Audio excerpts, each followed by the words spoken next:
also know that like sometimes a moment's going to arise and it's not going to be something you had planned for, but because of, your values and your mission and like who your customers are and the market you're in, like you have to lean in.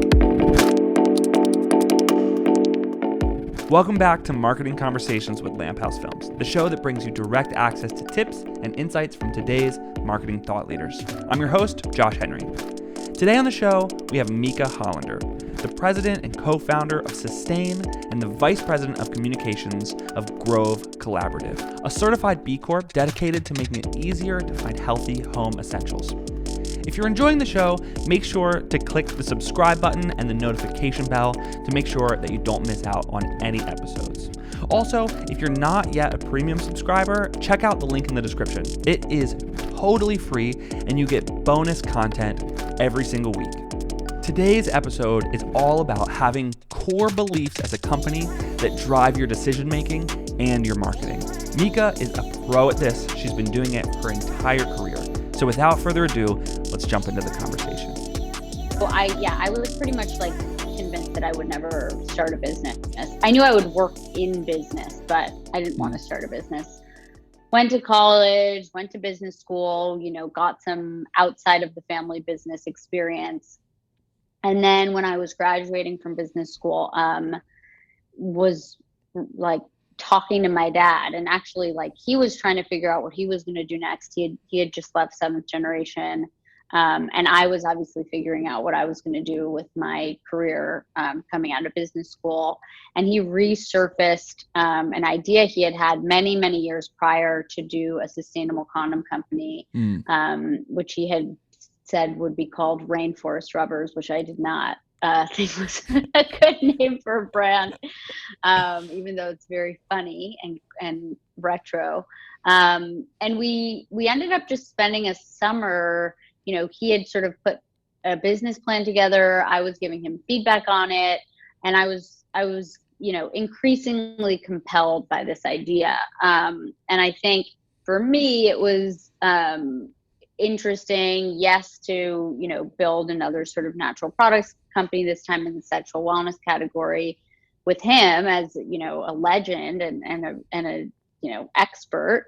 But I was very drawn to this world of women's health and women's sexual health in particular, and reproductive rights, and using the business not just as something that could be a great business, which I always thought it could, because it was, a product in a category that was growing, and focusing on a market, women, which, had basically been ignored by the big condom brands since, condoms were created. So I saw a big business opportunity, and I also saw an opportunity to use the business as sort of a vehicle to rethink and really change the way we think about female sexuality.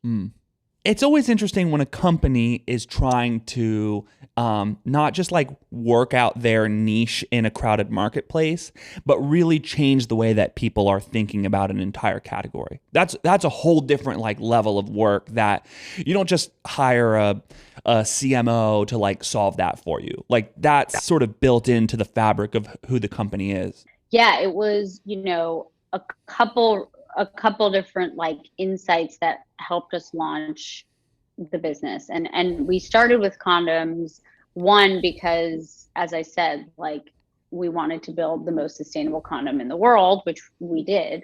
But two, I mean, what I thought was really interesting was that 40% of condoms were purchased by women at the time. 70% of women felt ashamed or uncomfortable making that purchase.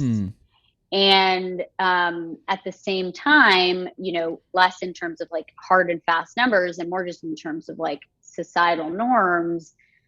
And this is still probably true for the most part today, men buying condoms is sort of this like heroic act. And women doing the same is sort of like a stain on their reputation, right? You're doing something bad, you're promiscuous, like it's not, oh wow, you're so you're comfortable in your sexuality, you're having sex, you're taking care of your health. Like it's not, like how we feel when we buy, I don't know, vitamins or green juice, right? Like it's like, Yeah. it's like, it's still like, a little uncomfortable. And so I think for us, it was like, okay, we can connect this, market opportunity, which is like making a brand of condoms that's primarily focused on women. And from a marketing perspective, we can completely change how we talk about sex and safe sex, in a way that's celebrating women for being proactive and responsible around their sexual health, not shaming them for it, or like just alluding to it. So what that ended up doing was, one, it was about a really singular focus on women. There were many, many, many opportunities over the years and different people who came in and out of the company who, why are you excluding men? They're a huge part of the market. But we felt like focusing on women gave us an opportunity to really sort of do what you're saying, right? Like ensure that we weren't just creating a better product, but that we were actually changing the conversation, that we were supporting things like reproductive rights and access to reproductive health care. And it's very important that when you like want to be a brand that's supporting an issue, that, as you said, it's authentic. It's not just a campaign. It's in everything that you're doing. It's part of its consideration set in every decision that you're making. And we had many moments where we made decisions because of our values and because of why we started the company. And they weren't always popular with every single customer, but that was okay. Like we believed, and I still believe, that it's much more important to have, a smaller group of very loyal customers than try and appeal to everyone. When was this, by the way, that you guys were like started these conversations? So this is like one of my favorite questions because things have changed so much in the last 8 years. We started the company in 2014. That's when we launched. Okay. And that was before Trump. That was before Me Too. That was before the Women's March. That was like it feels like how much progress have we made since then? And I feel like in this category, in these conversations, we've made more progress than I could have even dreamed of. And it's not just because, Sustain was a really awesome brand and had great products and really good marketing. It was because the national conversation shifted so far, kind of overnight, when Trump came into office around these issues, that it created an incredible amount of momentum for us to sort of leverage and build onto.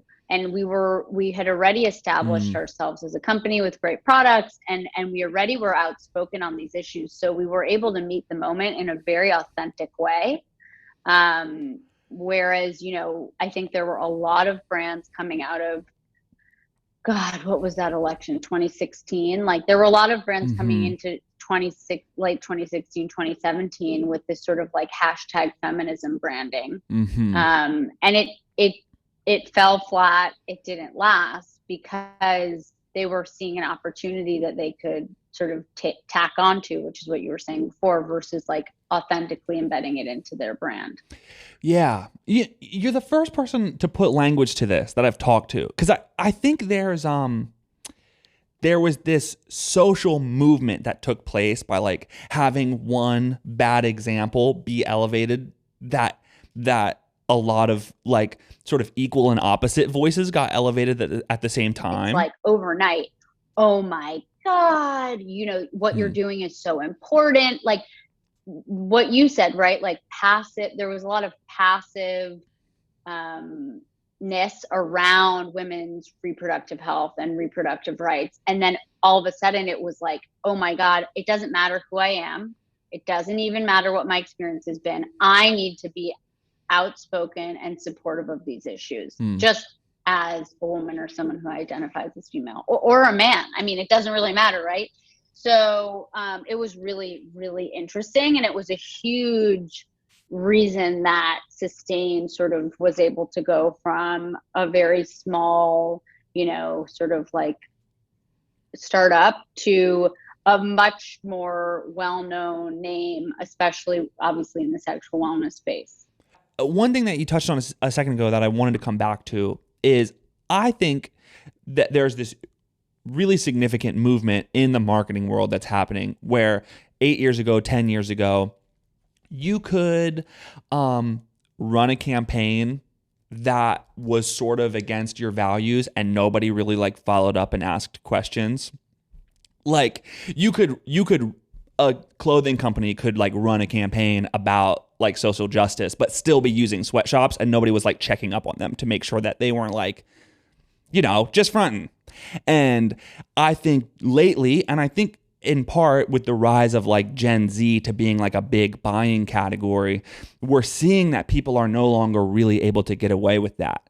And marketing really has to come all the way from the core of who that company is, or else people aren't buying it anymore. Is that something that you guys were like actively thinking about? Or was it just, hey, we're here for this mission, and so when we're talking about this mission? Yeah, I mean, I think we, outdid ourselves in terms of the checkpoints. Like we would joke that we were like over certified. Like we went above and beyond to get, fair trade, vegan, non-GMO. I mean, like things that, we were like over the top. And a lot of that was coming through seventh generation and just like that experience of just sort of like you could never just say something, like you had to sort of already be doing it. Yeah. So it was really authentic. I do think that today, brands are getting less comfortable just doing what you're saying, right? Like there's definitely, with social media and everything's being taped and filmed and, people just have access to information in ways that they didn't before. People have like less trust in big companies than they did before. It's very hard to just get away with something if you're not being authentic. But it still happens a lot. Like one example, which sort of drives me crazy, and is very relevant to the work I'm doing now at Grove Collaborative, which is the company that acquired Sustain, where I'm currently running all communications.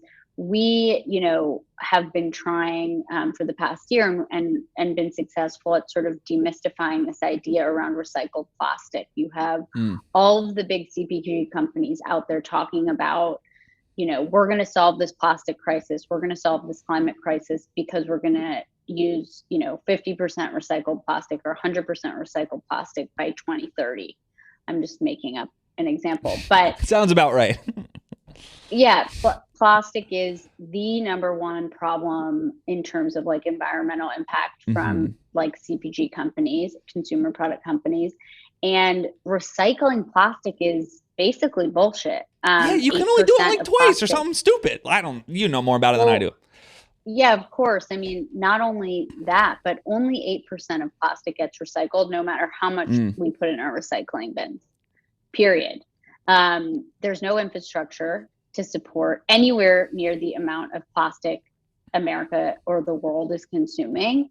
And two, you're exactly right. It can actually only be recycled and reused 2 to 3 times. Whereas aluminum, glass, these are things that are infinitely recyclable.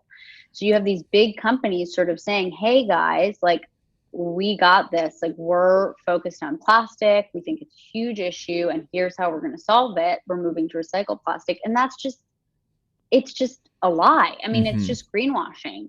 And it's interesting, right? Because you have all of these big companies kind of saying something similar. So it makes it feel like, oh, this is like a real commitment. This makes sense. Like this must be, listen, if I wasn't in this space, I would not be researching like how much plastic actually gets recycled. Like I like to think that companies are generally good citizens. But the real answer to the plastic problem is plastic free and innovating out of plastic, especially single-use plastic. So it's amazing to me that, yes, I think consumers are smarter than ever. I think they're more skeptical than ever. And yet this, big business sort of making commitments and driving campaigns around things that are not able to be substantiated is really unfortunate.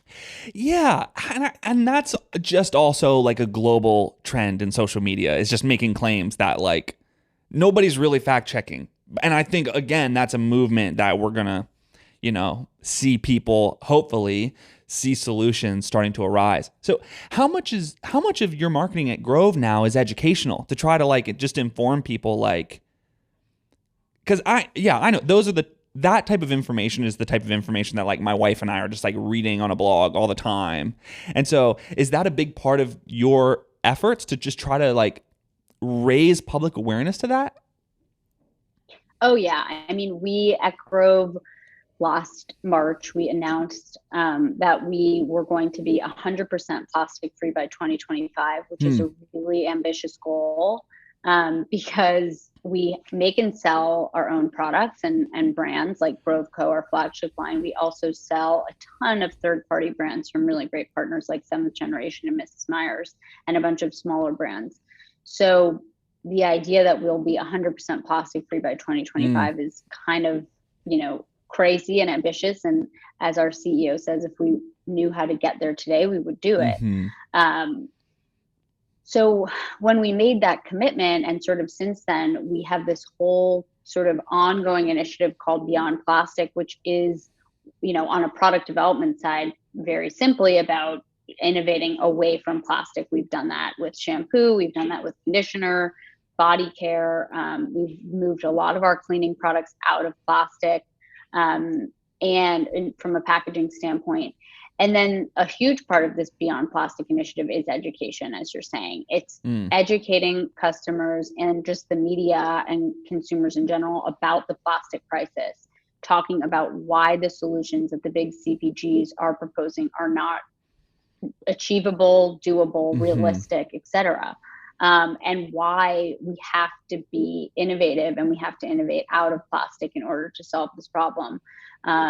So yeah, there's a ton of education that happens. I mean, both with consumers and with our industry. Like, we have a plastic working group that we founded where we bring over 60 companies together every month to share suppliers, like how we're going to innovate out of plastic, and work together. So it's definitely been, coming from Sustain and feeling really passionate about sort of like changing conversations and actually changing industries. The Beyond Plastic work at Grove is definitely something like that scratches that same itch, and like is the thing that I'm most excited about. Yeah, that's the thing that I feel like is the through line for your career is those working for companies that are driven by a central cause.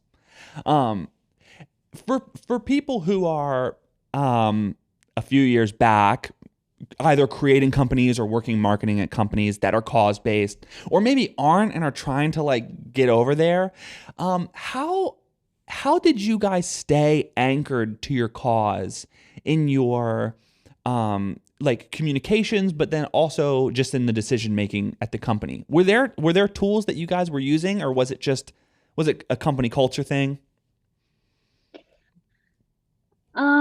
That's a good question. I think Sustain's probably like that was easier to manage. We were a really small team. I don't think we were ever more than 15 people. So we were always really small. It was very cultural.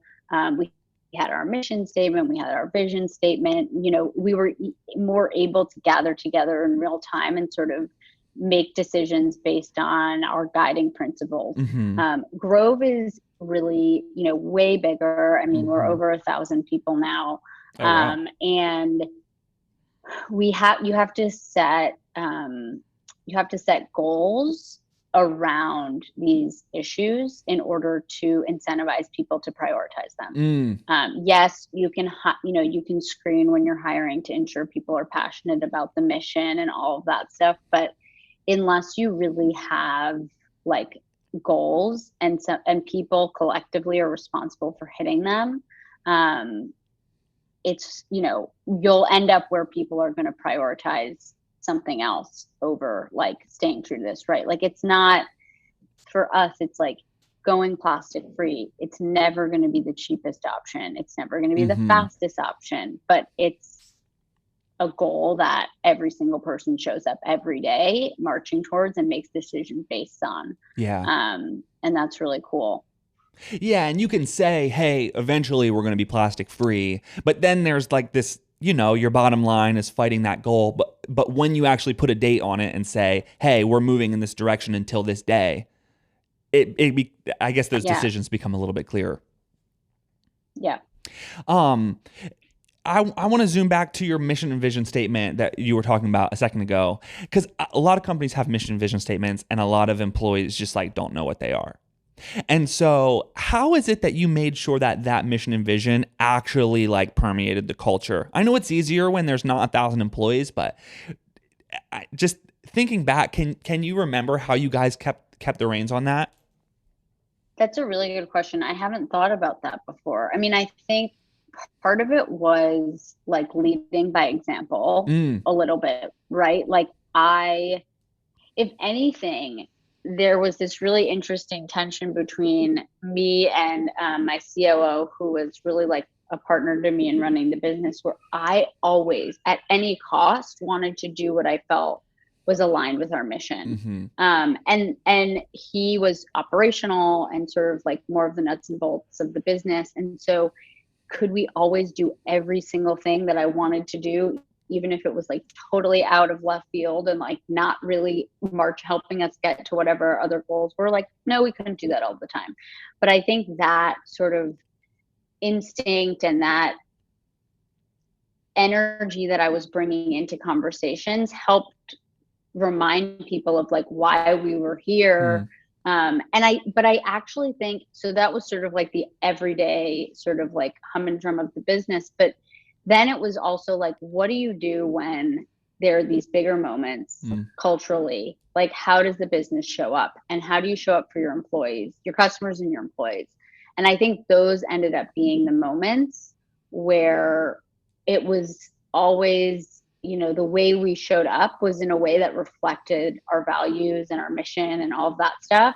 And so those became sort of like the more foundational ways that we ingrained what we stood for with our team. But again, it was, easier with a small team. With a big team at Grove, yes, no one's in the office right now, but our mission and vision is written everywhere. But I think it's, it's also just like culturally, the way we bring people together and the way we celebrate moments is so much around this mission of like becoming the leading, I don't know what our mission statement or vision statement is off the top. No, I do. Consumer products as a positive force for human and environmental health. Like it's really ingrained in the culture. And I think you have to both like set goals and targets around this stuff, but also make sure that you're integrating it into sort of how you manage teams and how you guys sort of celebrate certain milestones. And when you're developing like external communications for, marketing or whatever else, are you pulling down that mission vision statement and looking at them side by side, or are you just sort of trusting that compass to be in line? Because I think Grove, my wife and I are customers, and you guys have for a long time done such a good job of the voice is so tight. Like it feels like you're saying the same things all the time. And I don't know your mission and vision statement by heart, but I know what you're about. Like, yeah, I mean, I think as a founder, it's easy, right? It's instinct. It's like you're, a body part that you're sort of just trying to figure out how to navigate in the beginning. And at Grove, this has actually been a really interesting learning for me, going from like being a founder to being, a part of a team somewhere. Sure. I do have to look at like our mission and vision statement, and I do have to remind myself of our values, not because like I disagree with them or I need to be guided, but like the way that sustain shows up in a certain moment in time based on what's going on in the world is very different than the way that growth shows up. Sure, there's shared values around sustainability, but it's very different, right? Like, so I think that it's really important also to always contextualize like the business you're in, the category you're in, and like as a marketer, and I will say that someone who I very much respect helped me see this recently, so I give her all the credit, but it's about like, how do we stand out in the category that we're in, not among every single brand that's out there. Yeah. And I think, you know, when you think of something like sustain, you know, that's a very provocative space. The different brands are being very edgy. There's, you know, just a lot more boldness that comes with being in the sexual wellness space. At Grove, you know, when we look at our competitive set and the category, it's just different, right? Like us saying that we're going to be plastic free by 2025 is just as bold within our category as it was for Sustain to come out in support of abortion access, you know, when things were going down in Alabama a few years ago. And that right was being threatened. So it's all about context. And staying true to your values, obviously, and your mission within sort of how you activate. Yeah. And I guess when you're working, like for Sustain, part of the question is just, how do I respond to this? Because I founded this company and my response and the company's response is sort of the same thing. And when you're working, you know, we talk about this in the film world all the time because it's sort of like, every creative is finding their vision within the vision of whoever the creative that they're reporting to is.